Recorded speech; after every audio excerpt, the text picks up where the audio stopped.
IPL 2022 में 69वां मुकाबला है मुंबई के वानखेड़े स्टेडियम में। मुकाबला वैसे मैदान में तो है मुंबई इंडियंस और दिल्ली कैपिटल्स के खिलाफ या बीच, लेकिन जो टीम इसमें बहुत गहरी तरह से इमोशनली इन्वेस्टेड रहेगी वो है रॉयल चैलेंजर्स बेंगलुरु, क्योंकि इक्वेशन बिल्कुल साफ है। मुंबई इंडियंस ऑलरेडी बाहर हो चुकी है, लेकिन प्लेऑफ में अगर जगह बनानी है तो दिल्ली को जीतना है। अगर वो हार गए तो रॉयल चैलेंजर्स बेंगलुरु उनकी जगह पहुंच जाएंगे प्लेऑफ्स में। तो ये जो नाटकीय क्लाइमैक्स आ चुका है उसके बारे में बात करने के लिए ESPN cricket for T20 time out Hindi में हमारे साथ आज एक ऐसे शख्स जुड़ रहे हैं जो सारे ही किरदारों को बहुत अच्छी तरह से जानते हैं। रवि शास्त्री, आपका बहुत स्वागत है रवि भाई। रवि भाई, क्या ये कहना मुनासिब होगा कि दिल्ली कैपिटल्स के लिए तीन यहाँ पे विपक्ष होंगे? मुंबई इंडियंस, दूसरा होगा वानखेड़े स्टेडियम का जो क्राउड जो काफी एक तरफा सपोर्ट देगा, और तीसरा उनके खुद के जितने भी इमोशनल या मेंटल ऑब्स्टिकल्स हो सकते हैं एक बड़े प्रेशर मैच में। उनको सिर्फ ध्यान रखना पड़ेगा दिल्ली कैपिटल्स पे और उनका जो स्ट्रेंथ है उस पे, और बिल्कुल पॉजिटिव क्रिकेट खेलना होगा। कल कोई नेगेटिव एनर्जी टीम में घुसाने ट्राई किया है तो उसको एक दो थप्पड़ मारना चाहिए। सिर्फ पॉजिटिव एनर्जी जाके खेलो और फिर देखो क्या होता है। जी हाँ, शुरुआत करते हैं दिल्ली कैपिटल्स के ही खेमे से, जहां पे बल्लेबाजी में डेविड वार्नर सबसे बड़े स्टार रहे हैं। 427 रन उनके नाम है, और साथ ही उनके पृथ्वी शॉ ने जब जब सलामी बल्लेबाजी की है बहुत बहुत कमाल किया है दोनों ने। तो पृथ्वी शॉ अगर फिट होते हैं, आपको लगता है बिल्कुल सीधे फिट हो जाते हैं, और अगर होते हैं तो किन की जगह? किसके? पृथ्वी शॉ फिट होगा तो खेलना चाहिए पृथ्वी शॉ के नाम के ऊपर, क्योंकि वो डिस्ट्रक्टिव प्लेयर है। और अगर वो और वार्नर चल गया 5-6 ओवर के लिए, वो अच्छा सेटअप होगा गेम दिल्ली के लिए। वो अगर आते हैं तो क्या आप टेम्पटेड होंगे कि सरफराज खान को रिटेन करें, क्योंकि पिछले मैच में बहुत अच्छी बल्लेबाजी की थी, या ललित यादव अपनी यूटिलिटी के वजह से शायद नॉट पाएंगे? एक चॉइस होगा दोनों के बीच में, लेकिन सरफराज खेलना चाहिए क्योंकि वो कॉन्फिडेंट यंग प्लेयर है। ये भी देखना पड़ेगा उनको कि पृथ्वी 100% फिट है कि नहीं, तो उसके बाद इनको डिसीजंस लेना पड़ेगा, क्योंकि हम तो बाहर बैठे हैं, जो अंदर हो रहा है वो टीम मैनेजमेंट को ही पता होता है। जी हाँ, और मिडिल ऑर्डर की अगर बात करें तो उसमें मिचेल मार्श फॉर्म में आ रहे हैं। पिछले दोनों मैच में अर्धशतकीय पारी, जिसके वजह से टीम जीती भी है, और रॉवमन पावल भी बीच बीच में अपना पावर दिखाते रहते हैं। ऋषभ पंत के बारे में बात करते हैं, क्योंकि ऋषभ को आपने बहुत करीब से देखा है, उनके सक्सेसेस देखे हैं, उनके फेलियर्स देखे हैं। तो अगर बतौर कप्तान और बल्लेबाज वो आपसे सलाह मांगे इस मैच से पहले, तो आप क्या कहेंगे? नहीं, ये देखना चाहिए कि ऋषभ को फ्री हैंड कैसा दे सकते हो, और मेरे ख्याल में बेस्ट पोजीशन है उनका ऊपर है ऑर्डर में, 3 पे भी। उसके बाद आ सकता है मार्श, उसके बाद जो भी है आ सकते हैं, लेकिन अगर मार्श ठीक कर रहे हैं 3 पे तो 4 पे तो आ रही है पंत। और फ्री खेलना चाहिए क्योंकि बाकी काफी प्लेयर्स है अराउंड हिम जो रिस्पॉन्सिबिलिटी ले सकते हैं, क्योंकि पंत अगर चल गया 5-6-7 ओवर अगर खड़ा रह गया वहां पे, तो मतलब आप देख रहे हो सीधा स्कोर 170-180 के भी होंगे।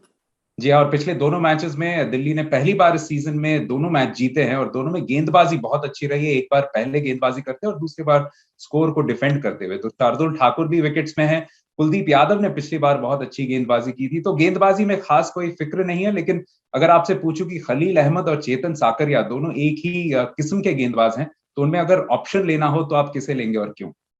देख, वो उनको ये भी देखना पड़ेगा पिच कैसा है। अगर पिच स्लोअर साइड पे है, अगर बॉल फंसने वाला है तो शायद सकारिया भी खेल सकते हैं, क्योंकि उसके पास वेरिएशंस है इन पेस। अगर दम है पिच में, घास है, तो लग रहा है उनको सीम मूवमेंट और बाउंस होने वाला है उस पर, तो फिर खलील खेलेंगे। तो ये पूरा पिच के हिसाब से, और अगर ओवरकास्ट है, क्लाउडी है, क्या पता बॉल स्विंग भी होगा। जी, और पिछले कुछ मैचेस में नॉर्किया भी धीरे धीरे फॉर्म में लय में वापस आते दिख रहे हैं, तो वो एक पॉजिटिव है टीम के लिए। बहुत अच्छा पॉजिटिव है, क्योंकि फास्ट बॉलर है भाई वो। शायद जाएंगे 1-2 ओवर में रन, लेकिन अगर 1-2 ओवर में ऐसा लाइन लेंथ मिल गया या जल्दी विकेट मिल गया उनको स्पेल में, तो 2 विकेट निकाल सकते हैं, 3 भी निकाल सकते हैं। चलिए मुंबई की बल्लेबाजी की बात कर लेते हैं, और सबसे बड़ी खबर यही रहेगी कि रोहित शर्मा ने अब तक इस सीजन एक भी अर्धशतक नहीं जड़ा है। उनके नाम एक बहुत अनोखा रिकॉर्ड है कि आईपीएल के हर सीजन में शुरुआत से ही उन्होंने कम से कम एक 50 से ज्यादा का स्कोर जरूर मारा है। तो ये उम्मीद रहेगी मुंबई के फैंस को और आरसीबी के फैंस को भी कि कल ये जो ड्राउट है वो पूरी तरह से टूट जाए। और दूसरे खिलाड़ी जिनके बारे में आपसे जरूर बात करेंगे वो है तिलक वर्मा। टॉप स्कोरर है टीम के, 376 रन और बहुत अच्छे प्रेशर में रन बनाए हैं।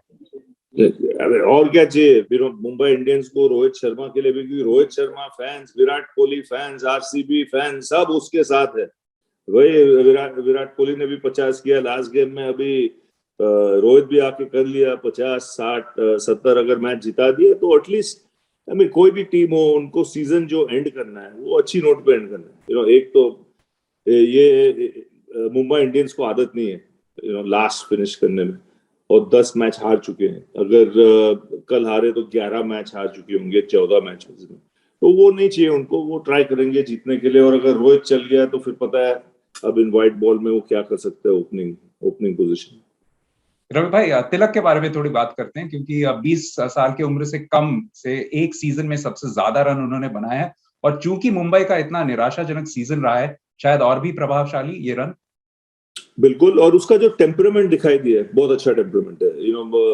जो दिमाग है अंडर प्रेशर, बहुत ठंडा रहता है, कंपोज रहता है, शॉट सिलेक्शन अच्छा है अंडर प्रेशर, क्योंकि जब प्रेशर नहीं रहता है तो सब जन शॉट्स खेल सकते हैं। जब प्रेशर आ जाता है तब उस स्थिति में क्या शॉट्स मारना है, क्या शॉट्स नहीं मारना चाहिए, रिस्क, कैलकुलेटेड रिस्क कब लेना चाहिए, अगर वो देखा जाए उसने काफी मैच्योरिटी दिखाया है ये टूर्नामेंट में, तो अच्छा साइन है मुंबई इंडियंस के लिए, फ्यूचर के लिए।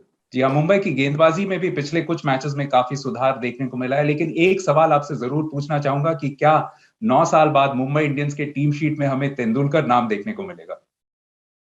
क्यों नहीं, अगर कोई, जब मैं देखा हूँ उसको नेट्स में, नाम तेंदुलकर बहुत बड़ा नाम, उसको बहुत बड़ा बूट्स उसको फिल करना है, लेकिन ठीक ठाक डालता है, स्विंग कराता है, शुरू में न्यू बॉल अंदर लाता है बैट्समैन को, लंबा है तो उसको बाउंस भी मिल जाता है, तो क्यों नहीं, क्योंकि अब 11 मैच हार चुके हैं तो फिर क्या फर्क पड़ता है अगर इनको इसको खिलाया अर्जुन को, और अर्जुन अगर उसका पहला मैच अच्छा गया तो अच्छा है फ्यूचर के लिए।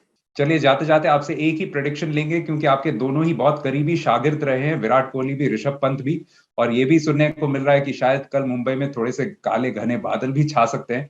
तो आखिरकार जो मैच के अंत में कौन सा इन दोनों में से किसके चेहरे पे ज्यादा बड़ी मुस्कान रहेगी? अभी देखना पड़ेगा। देख भाई, दिल्ली, जैसा आपने कहा, दिल्ली कैपिटल्स 2 मैचेस जीत चुके हैं तो उनका मोमेंटम अच्छा रहेगा, लेकिन मुंबई इंडियंस प्राइड के लिए खेल रहे हैं तो उनको पता है देयर नथिंग टू लूज। अभी हारे हैं 10 मैच, 11 मैच भी हार सकते हैं, लेकिन अगर जाके फ्रीली खेले और ये रोहित शर्मा या टिम डेविड या किसका चल गया तो कुछ भरोसा नहीं।